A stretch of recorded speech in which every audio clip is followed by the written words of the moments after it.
Hello students, welcome to your English class. So students, today we are going to study a different poem, that is Wishing. It is from unit 5 of your English grammar book, and this is the first poem, that is Wishing.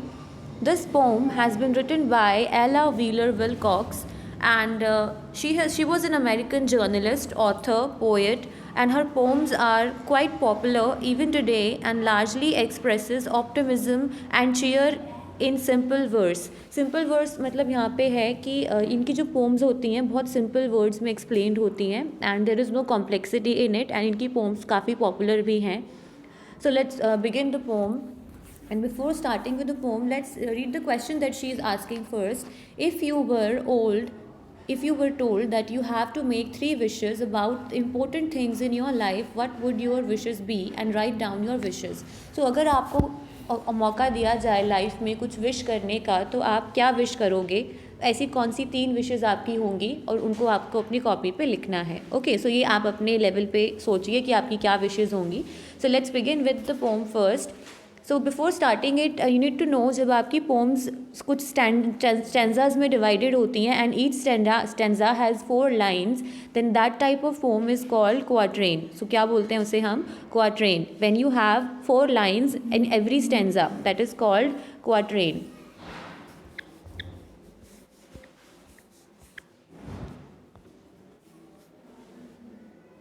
Okay, so let's begin. First line में है, do you wish the world were better.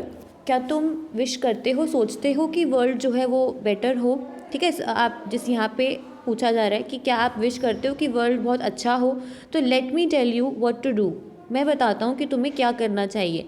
Set a watch upon your actions, keep them always straight and true. मतलब एक अपने actions, मतलब अपने karmas जो आपके हैं, जो भी आप काम करते हो उस पर एक वॉच सेट करो. मतलब जो भी आप करते हो उसे आपने सीधा रखना है, सरल रखना है और सच्चा रखना है. ठीक है, सो अपने एक्शंस पे ध्यान दीजिए और उन्हें आपने अच्छा, अगर आप अपने एक्शंस को अच्छा करोगे तो आप वर्ल्ड को बेटर बना सकते हो. मतलब start from your self. Okay, next sentence में बात कर रहा है, do you wish the world were wiser. क्या तुम विश करते हो कि वर्ल्ड वाइजर हो, मतलब अच्छा हो?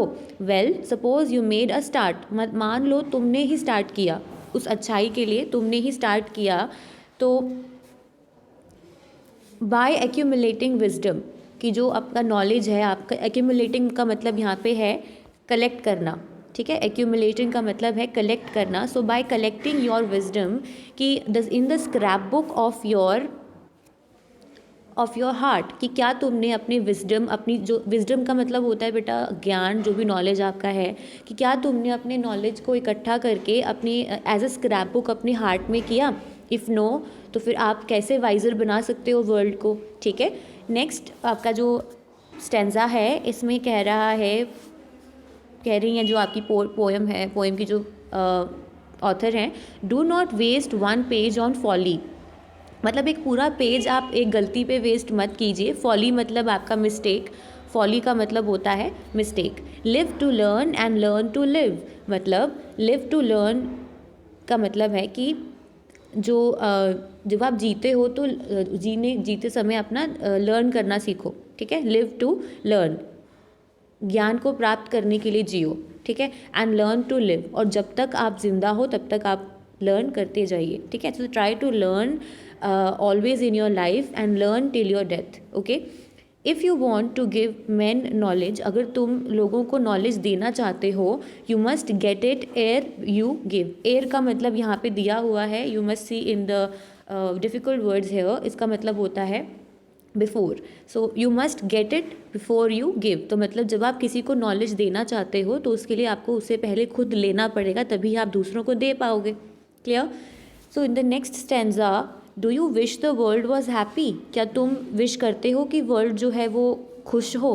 Then remember day by day, रोज़ याद करो, just to scatter seeds of kindness, कि आपको जब भी आप अपने as you pass along the way, as you pass along the way का मतलब यहाँ पे है कि जब भी आप अपनी ज़िंदगी में आगे बढ़ते हो तो क्या करना है आपको जो दया के जो सीड्स हैं वो बिखेरते जाना है. मतलब you have to be kind to everyone, then the world will be happy. Okay, next last stanza की अगर हम बात करें, for the pleasure of the many are oft times traced to me to one. ठीक है, oft का मतलब आपको यहाँ पे मिल जाएगा, that is often, it is given in the book only. So for the pleasure of many, to बाकियों मतलब बहुत से लोगों की खुशी के लिए, are often times traced to one as the hand that plants and acorn, मतलब बाकी सबकी खुशी के लिए किसी एक को ही पहल करनी पड़ती है।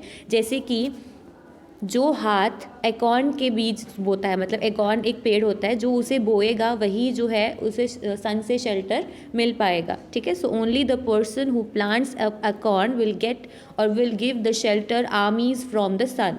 ठीक है, तो जो आर्मीज़ हैं उनको शेल्टर सन से कौन दे पाएगा? जो प्लांट उगाएगा। तो इस पोम का सिंपल सा मतलब है कि आप कैसे खुश रह सकते हो, वर्ल्ड को खुश रख सकते हो।